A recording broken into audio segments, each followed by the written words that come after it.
রবিবার 24শে ডিসেম্বর কলকাতার brigade parade গ্রাউন্ডে সমবেত গীতা পাঠের আয়োজন করছে কয়েকটি সংগঠন। উদ্যোক্তারা জানিয়েছেন লক্ষাধিক মানুষ সমবেত হবেন ওই দিনের গীতা পাঠের আসরে। উদ্যোক্তাদের পিছনে আসলে মদত রয়েছে বিজেপি ও রাষ্ট্রীয় স্বয়ংসেবক সংঘের, এমন অভিযোগ তুলেছেন অনেকেই। এর পাল্টা হিসেবে রাজ্যের শাসক দল তৃণমূল কংগ্রেসের পক্ষ থেকে ওই দিনই রাজ্যের বিভিন্ন জায়গায় চণ্ডী পাঠের আয়োজন করা হচ্ছে। এই দুই দলের এই ধরনের সস্তার রাজনীতির বিরুদ্ধে রাজ্যের সাধারণ মানুষকে সচেতন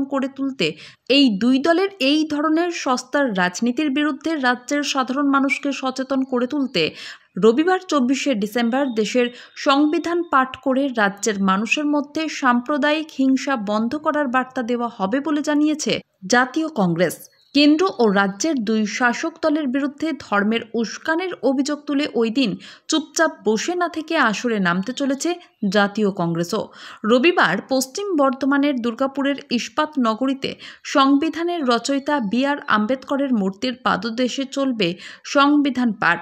জাতীয় কংগ্রেসের পশ্চিম বর্ধমান জেলার সভাপতি দেবেশ চক্রবর্তী বলেন, ধর্মগ্রন্থ পড়া অন্যায় নয়, তবে তৃণমূল আর বিজেপি সাধারণ মানুষকে ধর্মের বেড়াজালে আবদ্ধ করে আফিম খাওয়াচ্ছে।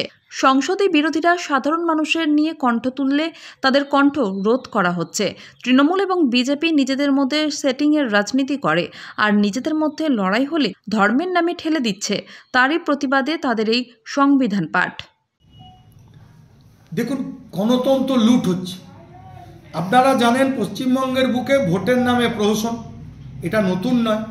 বিরোধীরা যখনই কোনো কণ্ঠ তুলছে তাদের হাজতবাস করতে হচ্ছে। এর থেকে সাংবাদিক, লেখক, বুদ্ধিজীবী, সাহিত্যিক কেউ বাদ যাচ্ছেন না।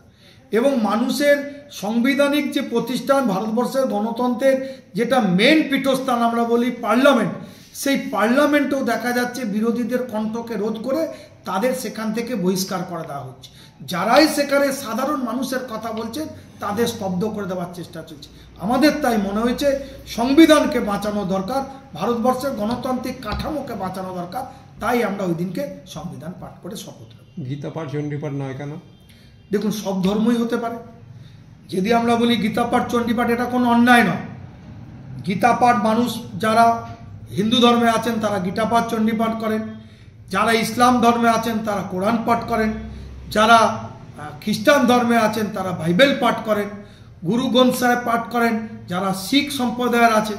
কিন্তু সেই ধর্মের নামে যারা রাজনীতি করছেন আমরা তাদের প্রতিহত করার জন্য বলছি।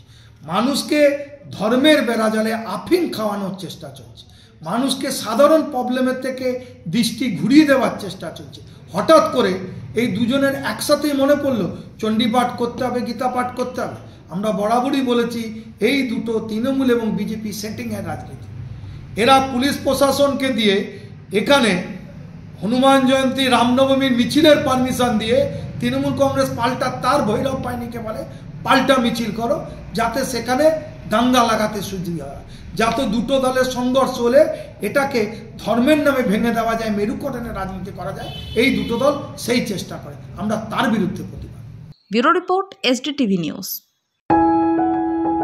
जब जीवन की हो नई शुरुआत तो श्री बालाजी फैशन है आपके साथ। ब्राइडल एथनिक वेयर के लिए आसनसोल में जाना माना नाम श्री बालाजी फैशन। दुल्हन के लिए खूबसूरत रंगों का लहंगा और आकर्षक गाउन, दुल्हन की बहन को खूबसूरत बनाए लहंगा फ्रॉक, दुल्हे के लिए मान्यवर के विविध रंगों वाले sherwani, ethnic wear, fashionable men's suit से मिले दूल्हे के भाई को नया लुक, वेडिंग और पार्टी के लिए कढ़ाईदार बनारसी और सिल्क साड़ियाँ। तो देर किस बात की, आज ही आए श्री बालाजी फैशन, हर घर की पसंद। GT road, opposite Subhash cinema, Asansol.